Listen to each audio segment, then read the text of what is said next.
friends, welcome to Abhi's Drumstick. எல்லாரும் எப்படி இருக்கீங்க? இன்னைக்கு நம்ம வீடியோல முருங்கைக்காயோட ஃப்ளஷ் யூஸ் பண்ணி அருமையான ஒரு தொக்கு ரெசிபி தான் நான் உங்க கூட ஷேர் பண்ண போறேன். இது ஆப்பம் சப்பாத்தி ஒயிட் ரைஸ்க்கு கூட எல்லாம் ரொம்ப நல்லா இருக்கும்.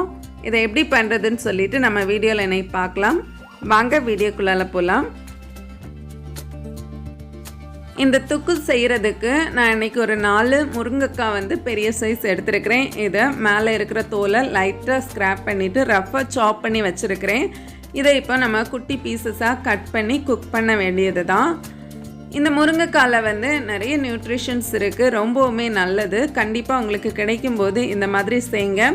நம்ம முருங்கைக்காய் முழுசாக போட்டு செய்யும்போது பசங்க ரொம்ப விரும்பி சாப்பிட மாட்டாங்க. ஸோ அதனால் இதோடைய ஃப்ளஷ் எடுத்து இந்த மாதிரி செஞ்சு கொடுங்க, ரொம்ப விரும்பி சாப்பிடுவாங்க.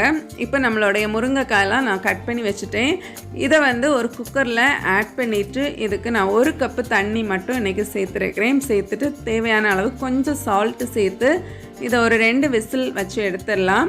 விசில் வரும்போது நம்ம ஆனியன் அண்டு தக்காளி கட் பண்ணி வச்சிடலாம். நான் இன்றைக்கி 2 பெரிய சைஸ் ஆனியனும் 2 மீடியம் சைஸ் தக்காளியும் தான் இந்த தொக்கு ரெசிபிக்கு எடுத்துருக்கிறேன்.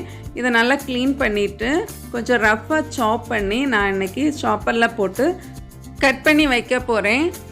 தொக்கு ரெசிபிக்கு நம்ம ஆனியன் அண்ட் தக்காளி ரொம்ப சின்னதாக கட் பண்ணி குக் பண்ணும்போது தொக்கு நல்லா டேஸ்ட்டாக நமக்கு கிடைக்கும்.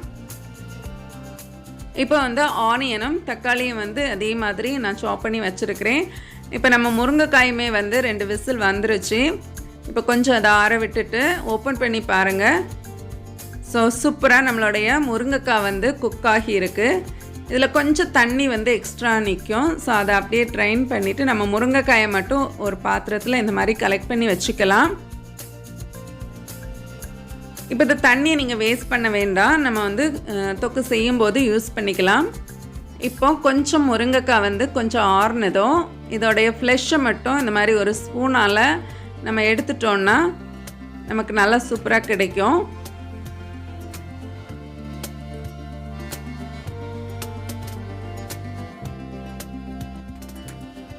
இப்போ நம்ம முருங்கைக்காயோட ஃப்ளெஷ்ஷுமே எடுத்தாச்சு. ஸோ இப்போ ஒரு பேனில் கொஞ்சமாக ஆயில் ஆட் பண்ணிக்கலாம். ஆயில் சூடானதும் கடுகு, ஜீரகம், கறி லீஃப் போட்டு நம்ம கட் பண்ணி வச்சுருந்த ஆனியனையும் இதில் சேர்த்துடலாம். ஆனியன் சேர்த்துட்டு நல்லா மிக்ஸ் பண்ணி கொடுக்கலாம். தேவையான அளவு சால்ட்டு சேர்த்துக்கோங்க. இப்போ நல்லா மிக்ஸ் பண்ணிவிட்டு ஆனியன் கொஞ்சம் ஹாஃப் குக் ஆனதும் நான் 1 ஸ்பூனு ஜிஞ்சர் கார்லிக் பேஸ்ட் சேர்த்துருக்கிறேன். இதோட பச்சை வாசனை போகிறது வரைக்கும் நல்லா மிக்ஸ் பண்ணி கொடுங்க. இப்போ இந்த நேரம் நம்ம மசாலா சேர்த்துடலாம். நான் 1 ஸ்பூன் சில்லி பவுடர், 1/4 டீஸ்பூன் மஞ்சள் தூள், 1/2 teaspoon coriander powder, 1/2 teaspoon garam masala சேர்த்துருக்கிறேன். அவ்வளோதான், நல்லா மிக்ஸ் பண்ணி கொடுங்க. இந்த ஆயிலே இந்த மசாலா கொஞ்சம் ஃப்ரை ஆகட்டும். இப்போ நம்ம கட் பண்ணி வச்சுருந்த தக்காளி சேர்த்து நல்லா மிக்ஸ் பண்ணி கொடுங்க. இந்த நேரம் நம்ம முருங்கைக்காய் வேக வச்ச நேரம் கொஞ்சம் தண்ணி இருந்துச்சு இல்லையா, ஸோ அதையுமே இதுக்கு கூட ஆட் பண்ணி நல்லா மிக்ஸ் பண்ணி கொடுத்துட்டு ஒரு 5 மினிட்ஸ் லோ ஃப்ளேமில் மூடி போட்டு நல்லா வேக வைக்கலாம். இப்போ பாருங்கள், நல்லா எண்ணெய் பிரிஞ்சு நம்ம தக்காளி தொக்கு நல்லா சூப்பராக ரெடியாகி வந்திருக்கு. இதை நல்லா மிக்ஸ் பண்ணி கொடுக்கலாம். மிக்ஸ் பண்ணி கொடுத்துட்டு நம்ம எடுத்து வச்சுருந்த முருங்கைக்காய் ஃப்ளெஷ்ஷை இதில் ஆட் பண்ணி கொடுத்து நல்லா மிக்ஸ் பண்ணி கொடுங்க. இந்த முருங்கைக்காய் ஃப்ளெஷ்ஷை நம்ம ஆட் பண்ணும்போதே நல்லா மேஷ் ஆகிரும், ரொம்ப தெரியாது உங்களுக்கு முருங்கைக்காய் ஃப்ளெஷ் அப்படின்னு சொல்லிட்டு. இப்போ இதில் சால்ட்டு செக் பண்ணிவிட்டு தேவைன்னா கொஞ்சமாக சேர்த்துக்கோங்க. சேர்த்து நல்லா மிக்ஸ் பண்ணிவிட்டு ஒரு 2 நிமிஷம் மூடி போட்டு லோ ஃப்ளேமில் குக் பண்ணி எடுத்துக்கோங்க. இப்போ ஒரு அருமையான நம்ம முருங்கைக்காய் தொக்கு சூப்பராக ரெடியாக இருக்குது பாருங்கள். கடைசியாக இதுக்கு கொஞ்சமாக கொத்தமல்லி லீஃப் போட்டு மிக்ஸ் பண்ணி சர்வ் பண்ண வேண்டியது தான்.